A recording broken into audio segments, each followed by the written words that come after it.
Kita mungkin jelasin apa dulu nih Kak, untuk hari ini temanya, topiknya tentang apa? Tentang apa ya, kita udah sering mengulang-ulang sebenarnya, tapi nggak apa-apa.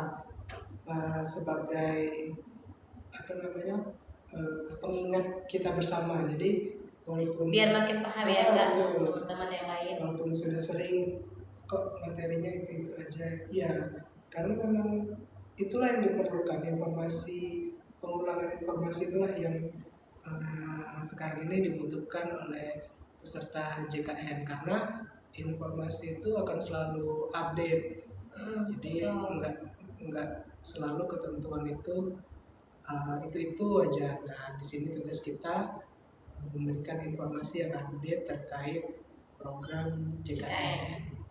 Nah, salah satu yang paling update itu ya mungkin sedikit orang yang tahu kalau ternyata layanan Pandawa itu sekarang sudah 1 kali 24 jam. Wih, kemarin dulu berarti ya Kak? Ya kalau dulu kan awal-awal Pandawa itu cuma jam kerja kan ya pelayanannya itu. Jadi ketika kita menghubungi Pandawa, ya itu hanya bisa dihubungi pada saat jam kerja.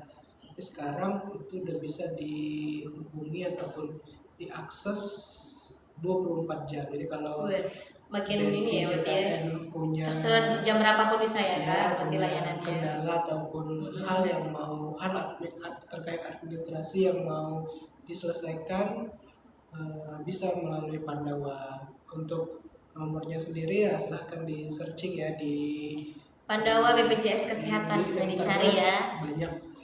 ChatGPT kayaknya juga udah muncul. Di ChatGPT bisa ya Kak? Oh iya. Pandawa BPJS Kesehatan. Jadi teman-teman bisa akses kapanpun dan dimanapun. Nah, jadi kita memberikan informasi-informasi update dan informasi-informasi yang mungkin sebenarnya penting tapi seringkali diabaikan oleh peserta JKN, sehingga pada saat menerima pelayanan kesehatan banyak menemui kendala, padahal sebenarnya kendala tersebut tidak perlu terjadi kalau kita memang memahami apa itu hak dan kewajiban dari peserta JKN. Yang udah kita bahas minggu lalu ya Kak, mengenai hak dan kewajiban dari peserta JKN. Oke. Ini ada beberapa pertanyaan Kak yang udah masuk. Yang pertama, bentar ya teman-teman, di scroll satu-satu. Keren. Oke, terima kasih. Itu pertanyaan macam apa? Itu pernyataan. Pertanyaannya yang pertama dari Winsa Fitri. Mau bikin BPJS Mandiri, katanya harus bayar 2 tahun ke belakang. Mau bikin BPJS Mandiri, katanya harus bayar 2 tahun ke belakang. Kalau bayar 2 tahun ke belakang artinya udah bikin sebenarnya. Mungkin iya. Iya, Kak Windesari udah pernah bikin. Cuman mungkin ini bahasanya bukan mau bikin, mengaktifkan ya kembali mungkin ya Kak. Jadi bukan baru bikin. Jadi ya memang secara ketentuan kalau memang kita mau mengaktifkan kembali kartu kita ataupun kepesertaan kita yang sudah tidak aktif dalam kurun waktu tertentu, nah kita memang harus menyelesaikan dulu kewajiban kita sebagai peserta, yaitu membayar iuran. Dan memang secara ketentuan maksimal iuran yang harus diselesaikan ataupun dibayarkan adalah 24 bulan atau 2 tahun. 2 tahun. Jadi walaupun kakak-kakak atau bestie JKN sekalian punya tunggakan lebih dari 2 tahun ya Kak, itu tetap yang ditagihkan adalah 2 tahun saja. Atau 24 bulan dikali dengan jumlah anggota keluarga yang terdaftar di kakak dan dikali dengan jumlah bulannya tadi, dikali dengan iurannya. Teman-teman juga jangan khawatir, gak langsung dibayar juga nggak apa-apa, tapi dia bisa ikut program Nurehab ya Kak. Jadi bisa dicicil kalau teman-teman memang mungkin belum cukup untuk biayanya, jadi bisa ikut program Nurehab dari BPJS Kesehatan. Ya, kalau memang merasa berat dengan kewajiban yang tadi harus diselesaikan, bisa ikut program kita New Rehab. Bisa diakses melalui aplikasi mobile JKN ya Kak. Kak Wins Fitri ya. Lanjut ya. Pertanyaan dari Kak Ana. Kak mau tanya, aplikasi mobil JKN kenapa nggak bisa di screenshot lagi ya? Aplikasi mobil JKN di screenshot? Ini bagian apanya Kak yang di screenshot Kak? Nah ini kayaknya update juga ya, jadi informasi update dari salah satu kanal layanan yang tatap muka dari BPJS Kesehatan, kalau itu untuk screenshot di aplikasi MJKN itu ataupun mobil JKN itu memang dibatasi. Jadi sekarang nggak bisa lagi tuh asal screenshot. Kaitannya dengan apa? Ya salah satunya adalah keamanan data pribadi itu. Karena di mobil JKN itu kita ada data-data pribadi kita ya Kak. Betul, seperti betul. nama, nomor telepon, email, dan itu harus dijaga kerahasiaannya ya teman-teman. Nah, itu jadi ya. sebenarnya menjaga pengguna aplikasi mobile JKN juga sebetulnya supaya bisa lebih bijak lagi dalam memanfaatkan teknologi seperti itu. Okay. Memang sekarang update-nya ya dibatasi betul itu. Next dari Kak Maggie. Pak, Bu, kapan berlaku pemutihan tunggakan BPJS Kesehatan? Mungkin ini salah satu topik atau isu yang lagi viral nih Kak, atau lagi meningkat tentang BPJS Kesehatan di luar sana tuh banyak banget yang nanya tentang pemutihan ya. Jadi teman-teman, ini kita udah sering bilang ya terkait pemutihan sendiri. Ini dibilang kami jelaskan lagi untuk klarifikasi lah ya Kak. Kalau untuk pemutihan kami juga masih menunggu arahan dari pemerintah juga seperti apa. Nanti ditunggu aja update-nya. Makanya teman-teman jangan lupa untuk di follow akun kami. Jadi kalau misalnya ada seputar informasi update, kami pasti upload lagi di akun sosmed TikTok ini. Jadi ditunggu aja ya teman-teman untuk yang pemutihan. Gitu. Seperti itu ya teman-teman. Tapi ya jangan mentang-mentang akan ada pemutihan kita jadi itu ya, jadi malas bayar iuran karena ingat hak dan kewajiban tadi ya teman-teman. Jadi kan membayar iuran itu adalah kewajiban ya. Kalau kita sudah memilih untuk mendaftarkan diri sebagai peserta, artinya kita sudah paham dengan hak dan kewajiban. Dan lagi pula untuk mekanismenya sendiri kita belum tahu nih seperti apa ya Kak, syarat-syaratnya, kategori yang mendapatkan pemutihan juga seperti apa itu juga belum tahu teman-teman. Jadi kita masih menunggu informasi lebih lanjut daripada pemerintah di sini. Kemudian ya itu tadi nggak serta-merta membuat kita sebagai peserta yang khususnya yang membayar sendiri ya, mandiri jadi abai terhadap kewajiban. Jadi teman-teman tetap memantau informasi update dari BPJS ataupun pemerintah, namun tetap juga harus tetap melakukan pembayaran iuran dari kelas masing-masing. Ya nanti ruginya di kakak-kakak semua, di BSTJKN semua. Nanti kalau terbawa isu ataupun terbawa informasi yang tadinya mau diputihkan jadi nggak bayar, jadi nunggak dong. Iya, jadi nunggak terus tiba-tiba mau dipakai. Nah, nggak bisa. Karena belum ada informasi ataupun ketetapan dari pemerintah terkait. Jadi jangan serta-merta mengharapkan tentang pemutihan inti aja ya teman-teman. Oke, next. Karena dari banyak cerita itu yang peserta itu yang kayak gitu. Jadi dia cenderung memilih nanti aja dia kan bakal ada pemutihan. Nah itu keliru ya pemikirannya. Ternyata pas ada kita nggak masuk kategori. Betul. Karena kita nggak akan dong kayak gitu. Iya benar. Dan pasti pemutihan ini juga nggak seluruhnya juga. Nanti pasti ada kategori khusus juga. Jadi teman-teman tetap harus aware dengan pembayaran iurannya masing-masing biar tetap bisa untuk digunakan kartunya. Oke, next dari Kak Septiani. Kak, aku kan ada tunggakan di BPJS, tiba-tiba BPJS aku berubah sendiri jadi PBE, itu gimana kira-kira?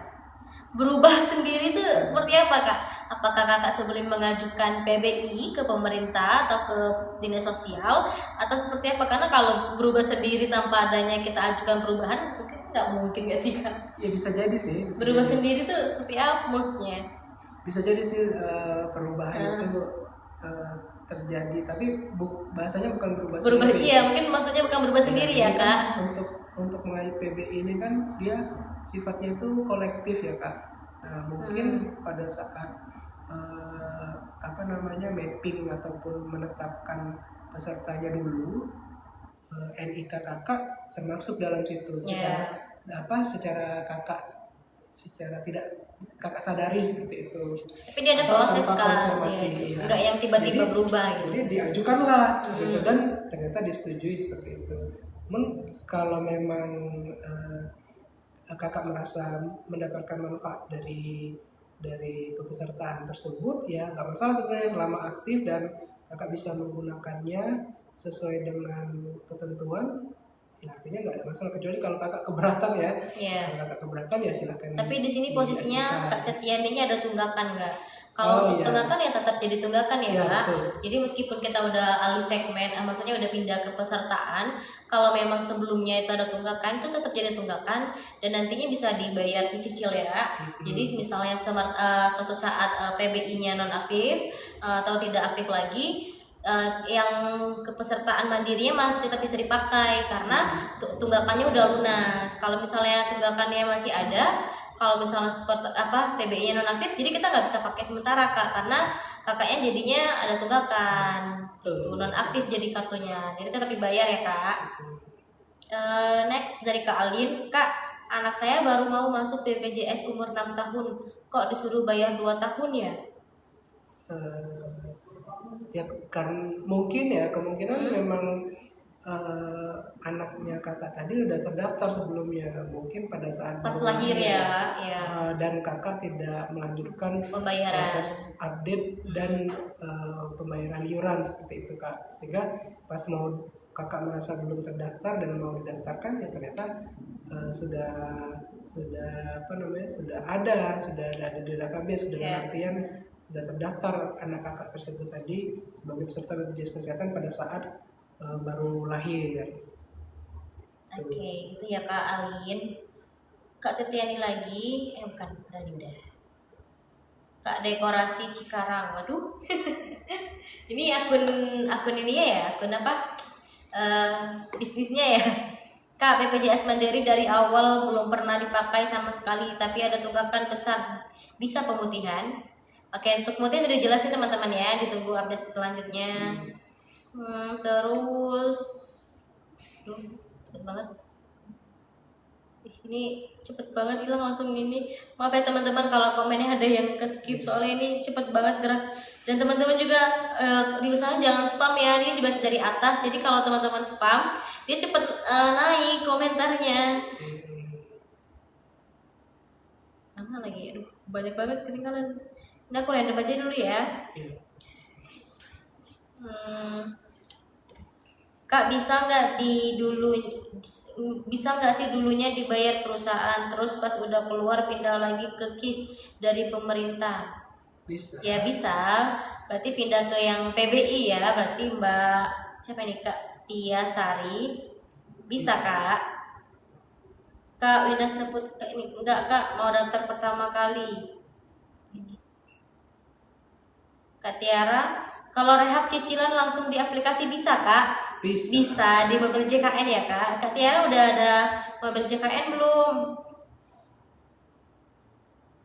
Kurang merah lipennya Mbak Amel.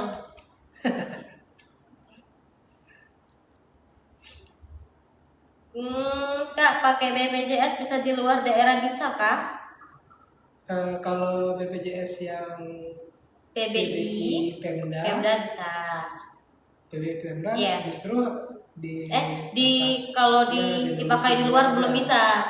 Jadi PBI itu terbagi menjadi dua ya teman-teman. Ada yang iurannya dibayarkan oleh pemerintah daerah setempat. Ada juga yang dibayarkan ke daerah pemerintah pusat, di IJK namanya. Jadi kalau untuk PBI daerah dia hanya bisa digunakan untuk di daerahnya yang terdaftar. Misalnya Pemda Sumatera Selatan, berarti kita cuma bisa menggunakan daerah Sumatera Selatan. Jadi kalau mau yang dipakai di luar daerah itu harus terdaftar di PBJK. Itu syaratnya beda yang sama nggak Pak untuk pendaftarannya sendiri?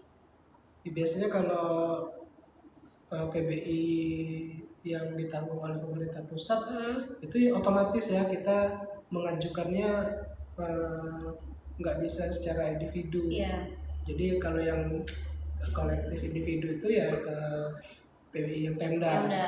Biasanya kalau yang pusat itu memang database-nya database pusat sudah terdaftar. Iya benar. Dan tergantung pelayanan juga ya Kak. Kalau misalnya pelayanan kesehatannya itu di vaskes tingkat pertama ataupun kayak puskesmas, dokter keluarga, yang PBI ya, itu memang dibatasi di domisilinya ya Kak, sesuai dengan daerah yang menjadi penanggung dari iurannya. Tapi kalau untuk rumah sakit itu dimungkinkan saja apabila memang ada indikasi medis harus dirujuk ke rumah sakit yang tingkatannya lebih tinggi yang berada di luar kota. Itu bisa, atau kasusnya emergency. Ya. Gitu. Jadi kalau emergency pengecualian ya Kak. Next dari Kak Lukman, bayi baru lahir, ibunya PBI, PBPU, Pemda. Aduh. Cara ngurusnya gimana? Ibunya PBI, PBPU, Pemda. Oh, maksudnya PBPU kali. PBPU. PBI, PBPU, Pemda.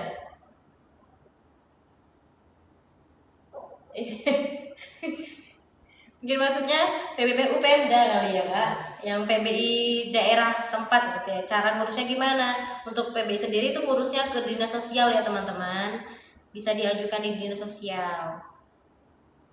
Tapi kalau misalnya teman-teman juga lagi di rumah sakit itu biasanya ada kerjasama juga sama pihak dinas sosial. Jadi biasanya dari pihak rumah sakit juga bakal langsung menghubungi pihak dinas sosial juga. Itu tergantung, kalau teman-teman mau langsung ngurus bisa di mall pelayanan publik ya Kak untuk ke dinas sosialnya. Oke, next dari Kak, aduh mana ini?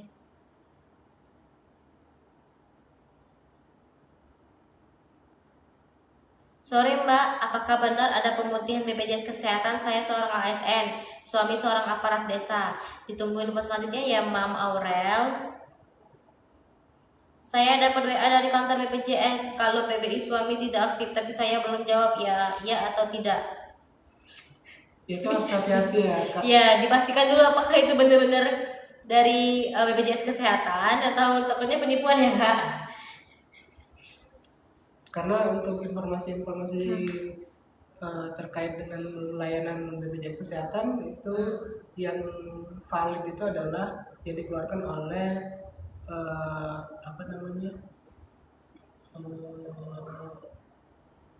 media sosial yang BPJS, resmi ya. Media sosial mungkin resmi. biar bisa mastiin Kak Wahyu bisa cek keaktifan pesertanya melalui mobile JKN. Jadi biar lebih valid apakah memang benar, takutnya nanti ada nomor-nomor yang tidak bertanggung jawab.